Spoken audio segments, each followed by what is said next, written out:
Atene's 7'1" wonder kid Kai Sotto is without a doubt the future of Philippine basketball. Just 16 years old, the reigning UAAP Juniors MVP is reportedly being eyed by several high-profile European teams. Now, Kai and his family have yet to decide, and as we wait, we'll now discuss what should be the next big step for Kai Sotto. Joining me today, another 7-footer, Jai Reyes of the Navotas Clutch. I wish he won the three-point shootout of the MPBL All-Star Weekend, but just was not lucky enough. And of course, Gilas hero and Rain or Shine veteran Gabe Norwood. Hi, gentlemen. All right, let's talk about Kai Sotto. Gabe, maybe I'll start with you because you had the opportunity to train with Kai when he was included in the pool. Your thoughts about his talent level, his ceiling as a player? I mean, how big can his career be? I mean, I genuinely think as big as he wants it to be honest. You know, to come in and practice with us and seeing his skill set, his IQ, he was able to pick up the offense, you know, within the matter of minutes and really be effective in it as well. And, you know, I think the sky's the limit for him. He can shoot it, he has good touch, he can pass the ball, he defends the rim, and, you know, who knows what could happen in the future for him. And part of having a career with the sky as the limit is that you will now generate interest from teams around the world. Now, Jai, from what you know, there are 4 teams being mentioned, right? Real Madrid, Barcelona, Saski Baskonia, and Alba Berlin. Yes. All in Europe. All right?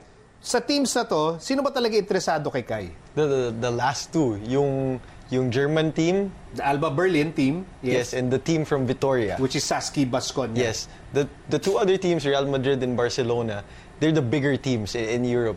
So medyo mas maraming competition si Kai doon. But these two other teams, they're really interested in getting Kai to play for their grassroots program at first. Then eventually, if good things happen, to their men's team. So what is stopping Kai from pursuing this opportunity? Well, the Filipino culture, I guess. That, you know, he's only 16. If he goes there, he has to travel alone at first. Maybe leave his family for a year or two. For a year? Yes. Because his contract's going to be a long-term contract because it's a grassroots program. So he has to develop on his own, live on his own, go to school on his own, and basically do everything on his own. But then again, those challenges are the things that might make him a better player. So it's really, you know, a tough decision. So we wish him good luck. Kind of reminds us of what Kobe Paras had to go through, going to the United States, going to California on his own, without anyone else, not even with Benji Paras. He was on his own out there. Gabe, how challenging is that for a young man like Kai Sotto? Yeah, it has to be tough. You know, in terms of Kobe's situation, I think he was blessed to be in a state, in an area that has a huge Filipino community, to where, you know, he could possibly fall back on.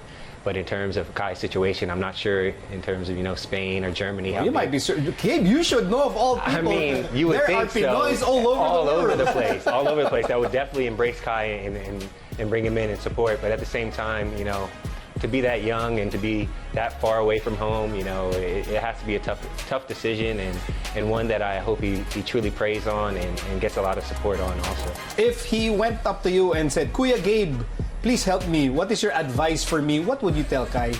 I mean, I can only speak for myself. I'd say go. To be honest, I think in terms of just competition level and really challenging yourself and growing up, you know, as much as you'd like him to be a kid and stay a kid, he's going to have to grow up sooner or later. And for me personally, in the game of basketball, I think sooner is always better than later. How about for you, Jai? I share the same sentiments as Gabe. I'd say go. I mean, it's just like training also your skills or your muscles. You get to a point where you're uncomfortable, but that point in being uncomfortable is what actually makes you better, right? So I guess it's also the same thing, but this time it's off of basketball. It's about the living experience and just handling life as it is. And there it is, our discussion on Kai Sotto. And as Kai said, this is going to be a family decision. And so, as Gabe also said, good luck to Kai and the family so that they can come up with the best decision for the Sotto family. All right, still ahead. We'll still have Gabe Norwood, Gilas hero Gabe. And this time we'll talk about their return to the FIBA World Cup. So stay with us.